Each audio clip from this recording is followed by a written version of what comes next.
Welcome to a brand new episode of The Drop, the weekly show that lets you know the hottest games coming out across the PlayStation 4, the Xbox One, the PC, the Switch, and soon to be the PlayStation 5 and the Xbox Series X and S. Of course, my name is Samuel Adams, and today we're diving into the top video game releases of the week, including some pretty big DLC. In fact, it is an expandalone for Doom Eternal, if you want some more of that demon-slaying action. On top of that, Control Ultimate Edition is coming out on PS4 and Xbox One, ScourgeBringer is launching, and more. So without further ado, let's go ahead and dive into it. To kick things off, Doom Eternal: The Ancient Gods Part 1 is coming out on PS4, Xbox One, and PC. Bringing down the Khan Maykr left an imbalance of power that threatens all of creation. With the aid of an old ally, battle your way back to Urdak and decide the fate of the cosmos once more. Battle the legions of hell in Doom Eternal's first campaign expansion when The Ancient Gods Part 1 releases October 20th, 2020. The mission is now your own, Slayer. It's important to note that this is its own standalone release, so if you do have the deluxe edition of Doom Eternal, you already have access to this because it's included in the Year 1 Season Pass, and of course, Part 2 will be as well, but this is also a standalone title. You can just pick up The Ancient Gods and play it if you did want to do that. They really just want you to experience Doom Eternal in whatever way you see fit. So if you're looking for more demon-slaying action, Doom Eternal: The Ancient Gods Part 1 is just ramping it up yet again for one of the biggest first-person shooters of the year, and if you do want to check it out, it's coming out on PS4, Xbox One, and PC, with enhancements for the next generation coming in the future. Next up, Control Ultimate Edition is coming out on PS4 and Xbox One, and it's out now on PC. A corruptive presence has invaded the Federal Bureau of Control. Only you have the power to stop it. The world is now your weapon in an epic fight to annihilate an ominous enemy through deep and unpredictable environments. Containment has failed. Humanity is at stake. Will you regain control? Winner of over 80 awards, Control is a visually stunning third-person action adventure that will keep you on the edge of your seat.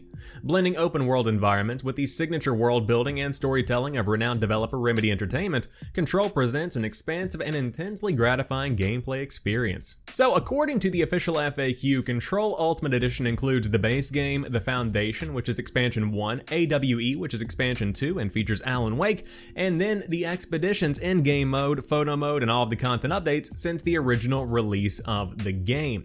Now, this is where it gets a little bit tricky. If you do want to play the next generation version of Control on the PlayStation 5 and the Xbox Series X, this is the edition that you have to have, which many fans are not happy about, including myself. So, the Ultimate Edition essentially grants you access to the next-gen version of the game. Now, this is fine if you haven't played the game and you do want to dive in. Honestly, we're about a 1-month period of time out from the new generation of consoles, so you might just want to wait until then to pick up the title. But if you do just want to dive into Control, this is the comprehensive experience, and it is launching this week on the PS4 and the Xbox One. To round out today's show, we have ScourgeBringer coming out on the Xbox One, the Switch, and the PC. From the developers of Nero Voider, ScourgeBringer is a fast-paced, free-moving roguelite platformer. Set in a post-apocalyptic world where a mysterious entity wreaked havoc on all of humanity, ScourgeBringer puts you in the shoes of the deadliest warrior of her clan, Kyra.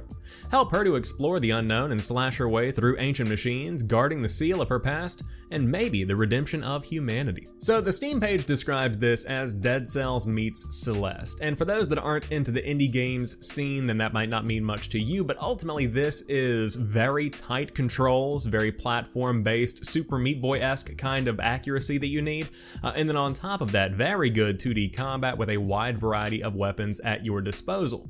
So if that sounds like something you might be interested in, then ScourgeBringer is launching on Xbox One, Switch, and PC this week. But before we go, we have a couple of honorable mentions. First off, Transformers Battlegrounds is coming out on PS4, Xbox One, Switch, and PC. Mortal Shell is finally coming out on PS4 and Xbox One, and The Outer Worlds is finally coming to Steam after a 1-year exclusivity period on the Epic Games Store. That rounds out this week's episode of The Drop. If you enjoyed this one, drop me a like down below and let me know what games caught your eye. I would love to hear it. And of course, as always, I can't talk about all of the games coming out, so leave your suggestions in the comment section down below for myself and other people to enjoy and check out when we have time. But until next time, you guys have a fantastic rest of your week. I'll talk to you soon, and peace.